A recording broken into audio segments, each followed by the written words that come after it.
போட்டித் தேர்விற்காக தயாராகி கொண்டிருக்கும் என் அன்பு மாணவ மாணவிகளுக்கு வணக்கம். இந்த வீடியோல என்ன பார்க்க போறோம்னா தினம் 5 கணிதம்ல பார்ட் 51 51வது வீடியோ போட போறாங்க. முக்கியமா 1ல இருந்து 51 வரைக்கும் பார்த்துருந்தீங்கன்னா ஃபயர் சிம்பிளை கமெண்ட்ல போட்டுடுங்க. வாங்க நமக்கான ஃபர்ஸ்ட் क्वेश्चन பாத்தீங்களா. அதாவது இன்னைக்கு வீடியோ ஃபுல்லாவே ரீசனிங் தான். லெட்டர் சீரிஸ்ன்ற டாபிக்ல இருந்து கொண்டு வந்திருக்கோம். ஏபிசிடில இருந்து A to H வரைக்கும் கொடுத்துட்டு அதோட நம்பர்ஸ் 2 4 6 8 ஈவன் நம்பர்ல கொடுத்துருக்காங்க. அப் டு 16 வரைக்கும் கொடுத்துருக்காங்க. கொடுத்துட்டு என்ன கேட்டிருக்காங்க, f divided by root b plus root a into root d ஓட மதிப்பு கேட்டிருக்காங்க. ரொம்ப சிம்பிள். அப்ப f ஓட வேல்யூ என்ன, லாஸ்ட்ல இருந்து தேர்ட் நம்பரா இருக்கு. So third number is 12. அப்ப f ஓட value 12 divided by root b. b ஓட வேல்யூ என்னன்னு பாருங்க. bங்கிறது செகண்ட் லெட்டரா கொடுத்திருக்காங்க. செகண்ட் நம்பர் என்ன 4. ஓகே, பிராக்கெட்டை எழுதிக்கலாம். Plus root a. root a ஓட வேல்யூ வந்து 2 பிளஸ் root d ஓட வேல்யூ பாருங்க 8. root d ஓட வேல்யூ வந்து 8. சோ நடுவுல இன்ட் சிம்பிள் இருக்கு, நான் பிளஸ் போட்டேன். சோ டோன்ட் வரி, ஓகேங்களா. ரூட் 4 ஓட வேல்யூ என்ன 2. அப்ப 12 டிவைடட் பை 2 ன்னு இருக்கும். பிளஸ் ரூட் வந்து மல்டிப்ளை பண்ணிக்கலாம். ரூட் 2 இன்ட்டு 8 ன்னு போட்டலாம். ஓகேங்களா. ரூட் ஆஃப் 2 இன்ட்டு 8 ன்னு போட்டலாம். 12ல இருந்து 2 டிவைட் பண்ணா 6 ன்னு கிடைக்கும். Plus root 8 into 2 16. 16ங்கிறது எதோட ரூட் வேல்யூ, 4 ஓட ரூட் வேல்யூ. ஏன்னா 4 ஸ்கொயர்டோட வேல்யூ 16. இந்த ஸ்கொயரும் ரூட்டும் கட் ஆயிட்டு தான் 4ன்னு எடுத்திருக்கோம். சோ 6 பிளஸ் 4 10ன்னு கிடைக்கும். 10ன்றது எதோட ஆல்பபெட் பாருங்க, A B C D E. அப்ப E ஓட வேல்யூ தான் 10ன்னு கிடைச்சிருக்கு. சோ நமக்கான ஆன்சர் என்ன, அப்போ E என்பதுதான் இந்த क्वेश्चनக்கான ஆன்சர். ஓகேங்களா. நம்ம வீடியோ பிடிச்சிருந்தா லைக் பண்ணுங்க, கமெண்ட்ல முக்கியமா ஃபயர் மட்டும் கொடுத்துருங்க. ஓகேங்களா. நமக்கான அடுத்த क्वेश्चन பாத்துருங்க. ரொம்பவே சிம்பிள் தான். நமக்கான அடுத்த क्वेश्चन பாருங்க. என்ன டாபிக்னு, பசில் அப்படின்ற டாபிக்ல இருந்து கொண்டு வந்திருக்கோம். என்ன கேட்டிருக்காங்க, அதாவது டயக்ராமேட்டிக்ல நம்பர்ஸ் கொடுத்துட்டு இந்த கொஸ்டின் மார்க் இருக்க இடத்துல என்ன நம்பர் வரும் அப்படின்றதான் கொஸ்டினா கேட்டிருக்காங்க. ரொம்ப சிம்பிள் தான். எப்படி சார் லாஜிக் யூஸ் பண்ணிருக்காங்க அப்படின்னு கேட்டீங்கன்னா, இந்த லெஃப்ட் சைட்ல இருக்க பாக்ஸை வந்து மைனஸ் பண்ணிக்கிட்டாங்க, ரைட் சைட்ல இருக்க பாக்ஸ் இருக்க நம்பரை ஆட் பண்ணிக்கிட்டாங்க. அப்ப 20ல இருந்து 10 மைனஸ் பண்ணா 10ன்னு கிடைக்கும். 9ல இருந்து 5 கூட்டணும்னா நமக்கு 4 14ன்னு கிடைக்கும். கரெக்ட்டுங்களா. 14 கிடைக்கும். சோ இது ரெண்டுத்தையும் மல்டிப்ளை பண்ணா 140 கொடுத்துருக்காங்க. 10 இன்ட்டு 14 140. அதே மாதிரி லெஃப்ட் சைட்ல இருக்கிறத 18ல இருந்து 8 மைனஸ் பண்ணா 8ன்னு கிடைக்கும். Into 9 plus 7 16. அப்ப 16 8ஆல மல்டிப்ளை பண்ணணும். 16 10ஆல மல்டிப்ளை பண்ணும்போது 80, 8 6ஆல மல்டிப்ளை பண்ணும்போது 48. ரெண்டையும் கூட்டினா நமக்கு 128ன்னு கிடைக்கும். அதுதான் சென்டர்ல கொடுத்துருக்காங்க. சோ அப்ப நமக்கான லாஜிக் என்ன, லெஃப்ட் சைடு பாக்ஸ்ல இருக்க நம்பரை மைனஸ் பண்ணிக்கணும், ரைட் சைட்ல இருக்க பாக்ஸோட நம்பரை ஆட் பண்ணிக்கணும். சோ கிடைச்ச நம்பரை மல்டிப்ளை பண்ணா நமக்கான ஆன்சர் கிடைச்சிடும். சோ அதே லாஜிக் யூஸ் பண்ணி நம்ம கேட்ட क्वेश्चन யூஸ் பண்ணிடலாம். 13ல இருந்து 7 மைனஸ் பண்ணும்போது நமக்கு 6ன்னு கிடைக்கும். Into 9 plus 5 14. சோ 6ஐயும் 14ஐயும் மல்டிப்ளை பண்ணா நமக்கான क्वेश्चन மார்க் இருக்க நம்பர் என்னன்னு தெரிஞ்சிடும். 10 இன்ட்டு 6 60, 4 இன்ட்டு 6 24. ரெண்டையும் ஆட் பண்ணா 84 கிடைக்கும். சோ நமக்கான ஆன்சர் வந்து 84. சாரி என்ன சார் 10 இன்ட்டு 6 60, 2 இன்ட்டு இப்போ 4 இன்ட்டு 6 24 சொல்றீங்க அப்படின்னு கேட்டீங்கன்னா, அந்த 14 எப்படி பிரிச்சுட்டேன்னா 10 பிளஸ் 4ன்னு பிரிச்சுட்டேப்பா. 10 6ஆல மல்டிப்ளை பண்ணா 60, 6 4ஆல மல்டிப்ளை பண்ணா 20. ரெண்டு கடையில என்ன சிம்பிள் இருக்கு, பிளஸ் சிம்பிள் இருக்கு. ஸோ ஆட் பண்ணா 84. அப்ப இந்த கொஸ்டினுக்கான ஆன்சர் என்ன, 84 என்பதுதான் இந்த கொஸ்டினுக்கான ஆன்சர். ஓகேங்களா. நமக்கான அடுத்த கொஸ்டின் பார்த்துடலாங்களா. நமக்கான தேர்ட் கொஸ்டின் பாத்தீங்கன்னா நம்பர் சீரியஸ் அப்படின்ற டாபிக்ல இருந்து கொண்டு வந்திருக்கோம். ரொம்பவே சிம்பிள் தான். என்ன கொடுத்திருக்காங்க, fill in the blanks, விடுபட்ட எண்ணை காண்கன்னு சொல்லிட்டு 91 98 95 102 99 106 ரெண்டு இடத்துல டேஷ் கொடுத்திருக்காங்க. ஸோ 2 நம்பர் கண்டுபிடிக்க போறோம். என்ன சார் லாஜிக்னா, டிஃபரன்ஸ் தான் லாஜிக். ஆனா ஒரே ஒரு சின்ன இது மட்டும் நல்லா தெரிஞ்சுக்கோங்க, ஆல்டர்னேட் டிஃபரன்ஸ் போயிருக்காங்க. 91ல இருந்து 4 கூட்டினா 95ன்னு கிடைக்கும். சோ 95ல இருந்து 4 கூட்டினா 99. அப்போ ஒரு நம்பர் விட்டு ஒரு நம்பரு 4 ஆட் பண்ணிட்டே போயிருக்காங்க. சோ 99ல இருந்து ஒரு 4 கூட்டினா நமக்கு என்ன கிடைக்கும், 103ன்னு கிடைக்கும். ஓகே சார், ஆட் நம்பருக்கு கண்டுபிடிச்சிட்டீங்க, ஒற்றை இலக்கங்களை கண்டுபிடிச்சிட்டீங்க. இரட்டை இலக்கங்களுக்கு என்ன சார் பண்ணிருக்காங்க, அதாவது ஈவன் டிஜிட்ல என்ன சார் போயிருக்காங்கன்னா சேம் லாஜிக் தான். 98ல இருந்து 4 ஆட் பண்ணா 102, 102ல இருந்து 4 ஆட் பண்ணா 106, 106ல இருந்து ஒரு நம்பர் விட்டுட்டு 4 ஆட் பண்ணும்போது நமக்கு என்ன கிடைக்கும், 110ன்னு கிடைக்கும். இன்கேஸ் வந்து நமக்கு ஆன்சரை சம்டைம்ஸ் எப்படி கொடுத்துருக்கலாம்னா 110, 103ன்னு ஆப்ஷன் டில வச்சிருக்காங்கன்னு வச்சுக்கோங்க. இதான் ஆப்ஷன் டில வச்சிருந்தாங்கன்னு வச்சுக்கோங்க. இந்த ஆன்சரை போடலாமா அப்படின்றத கமெண்ட்ல சொல்லுங்க. போடக்கூடாது. ஓகேங்களா.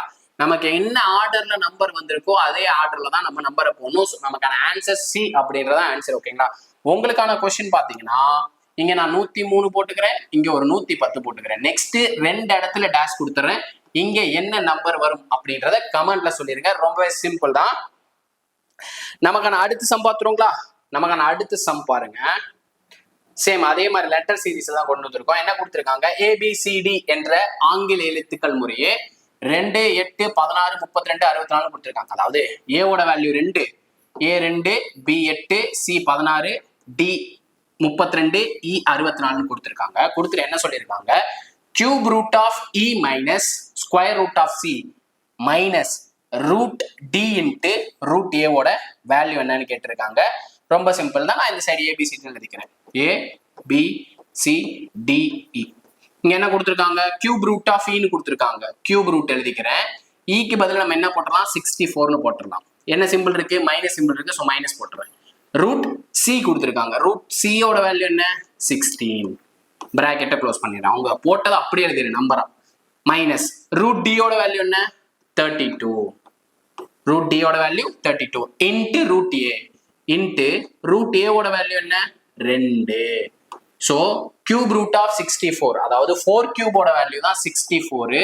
அதோட கியூப் ரூட் வேல்யூ என்னன்னு கேட்டிருக்காங்க. ஸோ இந்த கியூப் ரூட்டும் கியூபும் கேன்சல் ஆகிட்டு நமக்கு பேலன்ஸ் என்ன இருக்கும்? 4ன்றது இருக்கும். மைனஸ் 16ங்கிறது எதோட ஸ்கொயர் வேல்யூ? 4ஓட ஸ்கொயர் வேல்யூ தான் 16. ரூட் கொடுத்துருக்காங்க. ஸோ ரூட்டும் 2 கேன்சல் ஆகிட்டு என்ன எனக்கு பேலன்ஸ்? 4ன்னு இருக்கும். ஸோ பிராக்கெட்டை வச்சுக்கலாம். மைனஸ் ரூட் 32 இன்ட்டு 2ன்னு மல்டிப்ளை பண்ணிக்கிறேன். ஏன்னா மல்டிப்ளிகேஷன்ல கொடுத்துருக்கப்போ ஸோ ரூட்டை வந்து நம்ம மல்டிப்ளை பண்ணிடலாம். மல்டிப்ளை பண்ண என்ன கிடைக்கும்? இதோட டேம் என்ன கிடைக்கும்? 4 மைனஸ் 4 0. Minus 32 into 2 64. அப்போ மைனஸ் ரூட் ஆஃப் 64 இருக்கு. 64ங்கிறது எதோட ஸ்கொயர் வேல்யூ? 8ஓட ஸ்கொயர் வேல்யூ தான் நமக்கு 64. ஸோ ரூட் இருக்கு. ஸோ ரூட்டும் ஸ்கொயரும் கேன்சல் ஆயிரும். பேலன்ஸ் என்ன இருக்கு? முன்னாடி ஒரு மைனஸ் இருக்கு. 8ன்ற நம்பர் மட்டும் கிடைச்சிருக்கு. அப்போ -8 என்பதுதான் இந்த கொஸ்டினுக்கான ஆன்சர். ஓகேங்களா? -8 என்பதுதான் இந்த கொஸ்டினுக்கான ஆன்சர். நோட் பண்ணி வச்சுக்கோங்க. ரொம்பவே சிம்பிள் தான். இதெல்லாம் கேட்டிருக்காங்க, நம்மளா கொடுக்க கிடையாது. ஒரிஜினல் பிக்சரை வச்சுதான் உங்களுக்கு கிளாஸ் எடுத்துக்கிட்டு இருக்கோம். ஸோ உங்க ஃப்ரெண்ட்ஸுக்கு ஷேர் பண்ணி விடுங்க. 2012 இருந்து 2025 டில் டேட் வரைக்கும் இருக்க அனைத்து வினாக்களுமே வந்து நம்ம இந்த சீரீஸ்ல சால்வ் பண்ணி கொடுத்துட்டு இருக்கோம். நமக்கு அடுத்த கொஸ்டின் பாத்தீங்கன்னா டைரக்ஷன், டிஸ்டன்ஸ் அண்ட் டைரக்ஷன் அப்படின்ற டாபிக்ல இருந்து கொண்டு வந்திருக்கோம். என்ன கொடுத்திருக்காங்க?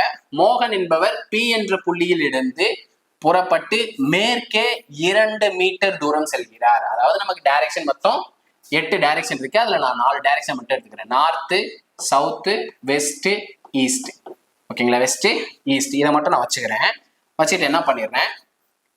எந்த சைடு லெஃப்ட் மூவ் ஆகணும், எந்த சைடு ரைட் மூவ் ஆகணும் அப்படின்றத நோட் பண்ணி வச்சுக்கிறேன். நார்த்ல இருந்து லெஃப்ட் யூஸ் பண்ணணும்னா நம்மளோட left hand side, right move ஆகணும்னா நம்மளோட ரைட் ஹேண்ட் சைடு. அப்படியே ஆப்போசிட்ல எழுதிருங்க. LR பாருங்க, எல்லாமே ஆப்போசிட்ல தான் இருக்கும். ஸோ இதை நோட் பண்ணி வச்சுக்கிட்டீங்கன்னா ஈஸி. என்ன சொல்லியிருக்காங்க? மோகன்றவர் Pன்ற புள்ளியில ஸ்டார்ட் பண்றான்னு சொல்லியிருக்காங்க. இதான் நான் Pன்ற புள்ளியா எடுத்துக்கிறேன். இங்க இருந்து என்ன சொல்றாங்க?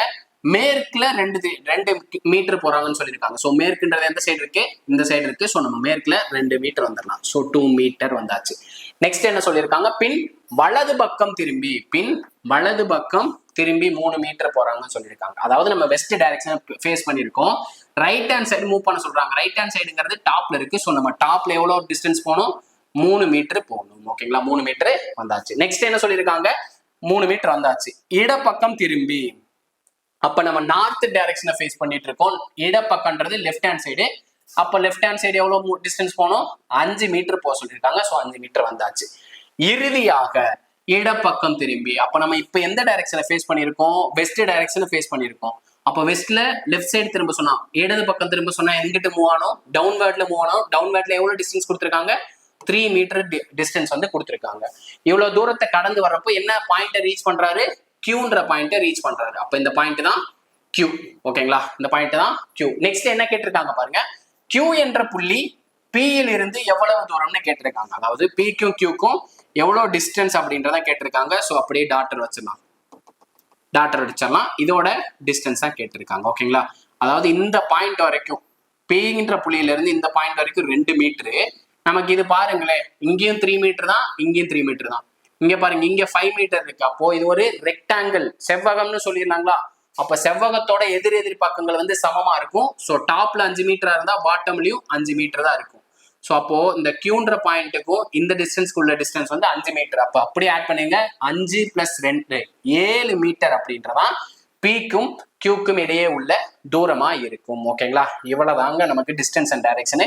இந்த டயக்ராம் மட்டும் நோட் பண்ணி வச்சுக்கோங்க. ஓகேங்களா, இந்த டயக்ராம் நோட் பண்ணி வச்சுட்டீங்கனாலே உங்களுக்கு ஈஸியா எந்த சைடு நம்ம மூவ் ஆகணும். லெஃப்ட் சைடுனா ஈஸ்ட் டைரக்ஷனை பொறுத்தளவுக்கு லெஃப்ட் எங்க, ஈஸ்ட் டைரக்ஷனை பொறுத்தளவுக்கு டாப்ஸ்ல மூவ் ஆகணும். இதே வெஸ்ட்லினா பாருங்க பாட்டம்ல மூவ் ஆகணும் லெஃப்ட் ஹேண்ட் சைட்னா. இதை நோட் பண்ணி வச்சுக்கோங்க. நமக்கு கண்டிப்பா டிஸ்டன்ஸ் அண்ட் டைரக்ஷன்ல இருந்து ஒரு கொஸ்டின் இருக்கு. பித்தாகரஸ் தியரம் கண்டிப்பா வச்சு கேட்பாங்க. அதை அப்கமிங் வீடியோஸ்ல எல்லாம் பார்க்க போறோம். ஓகேங்களா, இதுக்கு முன்னாடியும் பார்த்துருப்போம்னு நினைக்கிறேன். இதுக்கப்புறம் கொஸ்டின்ஸ் வரும்போது நம்ம பித்தாகரஸ் தியரம் யூஸ் பண்ணி சம் சால்வ் பண்ணலாம். நம்ம வீடியோ பிடிச்சிருந்தா லைக் பண்ணுங்க, ஷேர் பண்ணுங்க, கமெண்ட் பண்ணுங்க. முக்கியமா சப்ஸ்கிரைப் பண்ணாதவங்க சப்ஸ்கிரைப் பண்ணிட்டு பெல் பட்டனை கிளிக் பண்ணிக்கோங்க. இதே மாதிரி அடுத்த ஒரு வீடியோடன் சந்திக்கிறேன். அதுவரை உங்களிடமிருந்து விடைபெறுவது நான் உங்கள் மேக்ஸ் மதன். தேங்க்யூ.